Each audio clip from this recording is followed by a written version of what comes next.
Voilà, très chers fidèles téléspectateurs, c'est encore et toujours la chaîne YouTube Lusambo-Ville TV.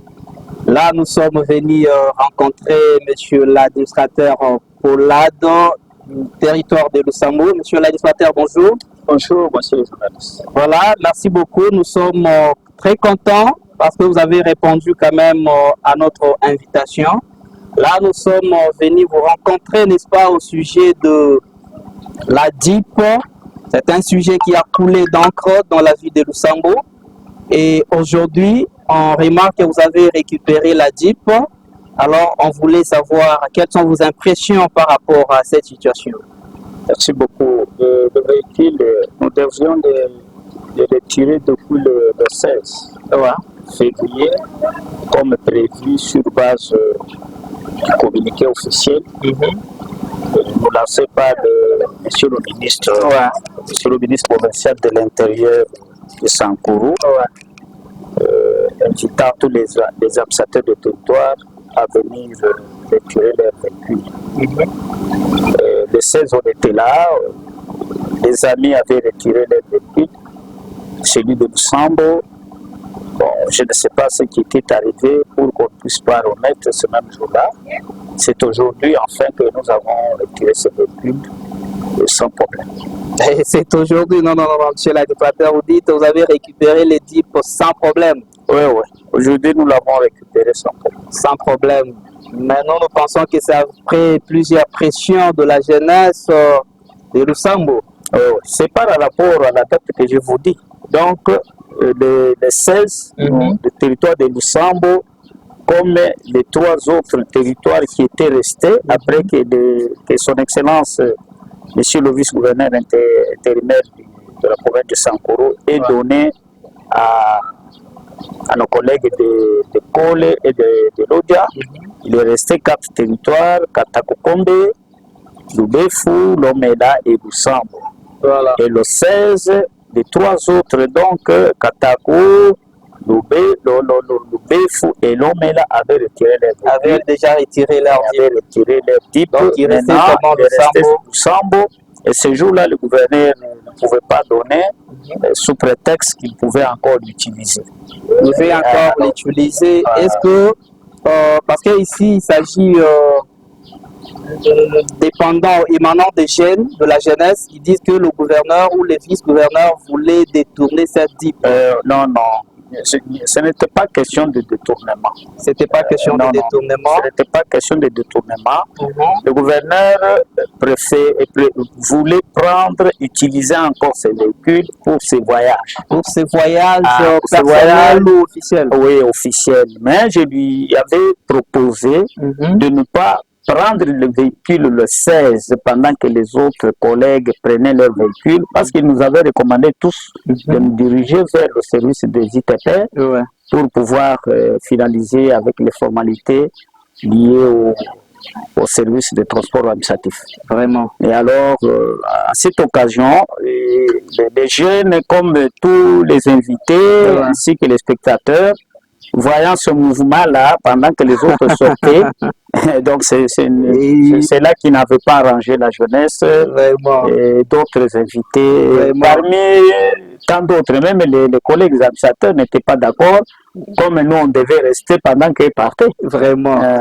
C'est ça le problème. Voilà, Bandeko Balandi, Bouti Koyoka version officielle, il y a ATA Polado, c'est lui qui a récupéré la DIP. Réellement, le gouverneur n'avait pas des intentions, n'est-ce pas, de détourner la DIP. Il voulait justement utiliser cette DIP pour des fins utiles, pour des fins officielles. C'est pour ça qu'il voulait utiliser la DIP. Alors, tellement la date avait déjà dépassé, on a remis aux autres territoires. Alors la jeunesse de Lusambo a mal digéré cette situation. C'est ainsi, vous avez suivi qu'il y a eu des troubles, il y a eu des menaces.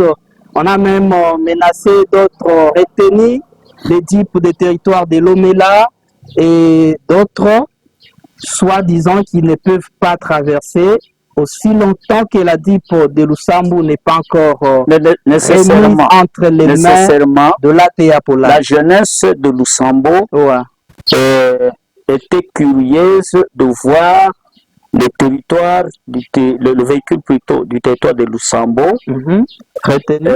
Non. Le véhicule du territoire de Lusambo devait être d'abord entre les mains de son utilisateur, voilà, comme tant d'autres utilisateurs de territoires venus d'ailleurs, donc ou du nord. Et alors, maintenant, le fait qu'on devait retenir ce véhicule-là pour des fins autres que d'abord la récupération à ce jour, parce que depuis tout ce temps, le gouverneur n'avait pas donné de véhicule. Vraiment. Le jour J, tout le monde est venu pour voir comment on devait remettre le véhicule aux administrateurs de territoire. Ouais. Maintenant, contre toute attente, le gouverneur devait l'utiliser. C'est ce qui a fait des tollés. Le gouverneur ne pouvait pas utiliser pour ses fins propres ou même officielles le véhicule du territoire, pendant que les autres devaient d'abord les récupérer. Et qu'ils devaient les amener devant les services attitrés du transport administratif.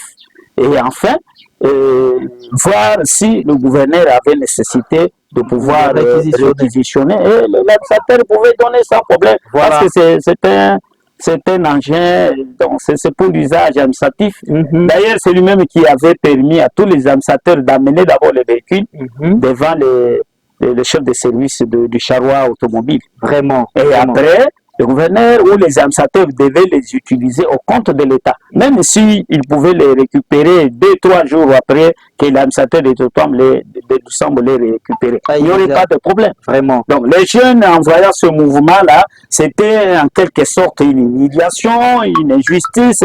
C'est pourquoi ça fait un peu de bruit là. Vraiment. Donc, mais sinon, il n'y a pas d'inquiétude. Nous avons récupéré, l'autorité a remis le véhicule en bonne et due forme. Il n'y a pas de problème pour le moment. En tout cas, c'est une très bonne chose. Donc, si nous voulons bien comprendre, ce qui a digéré de toute cette situation, c'est parce que l'autorité provinciale n'a pas voulu d'abord remettre la DIP acquis de droit au même moment avec les autres. Et après, ils pouvaient réquisitionner pour des fins études. Mais c'est comme ça. Voilà, c'était ça la procédure. Alors, très chers fidèles téléspectateurs, vous qui nous suivez de partout, donc nous vous demandons, n'est-ce pas, de vous abonner, commenter si vous avez des commentaires, partagez les liens, donc likez, nous sommes là pour vous rendre un service impeccable, nous sommes là pour vous. En tout cas, monsieur l'administrateur des territoires, nous vous disons sincèrement merci. Merci beaucoup, monsieur le journaliste. Nous sommes très contents de cet accompagnement-là, et les journalistes, et vous, et les amis de la société civile et la RTNC. Tout le monde était témoin, même les autorités, même tous les membres du conseil du comité provincial de sécurité étaient témoins. C'est ainsi que tout le monde a déploré et a essayé un peu de revenir à la raison, convaincre un peu à l'autorité de pouvoir revenir sur ce bon sens, pour que le véhicule revienne d'abord de droit à l'ayant droit. Voilà. En tout cas, monsieur l'animateur, la télévision, c'est le temps. Nous vous disons sincèrement merci pour votre disponibilité. Merci. N'hésitez pas de nous contacter à tout moment. Vous aussi, ne cessez pas de nous accompagner dans de telles histoires. Vous nous avez vraiment accompagné, c'est très bien. Nous sommes très contents. Merci beaucoup. Et, Osani.